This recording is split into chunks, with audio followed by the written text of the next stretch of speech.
Hi there, thanks for tuning in.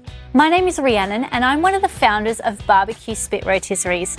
Today I'm going to answer one of the most common questions we get asked from our customers. How long does it take to cook a chicken on a spit? Now there's obviously a few variables which are going to affect how long it takes to cook a whole chicken. As a rule of thumb, I'd be allowing about 90 minutes for a whole chicken.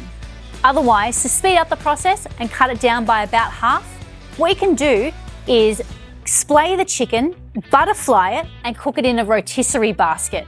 And what you're essentially doing there is you'll have the whole chicken done in about 45 minutes.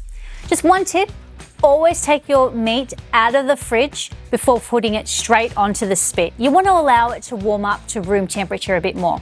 Also be mindful of whether it's hot outside or cold outside, because that will affect your cooking times, and try and position your spit protected away from the wind. I'd always suggest having an instant read thermometer handy as well.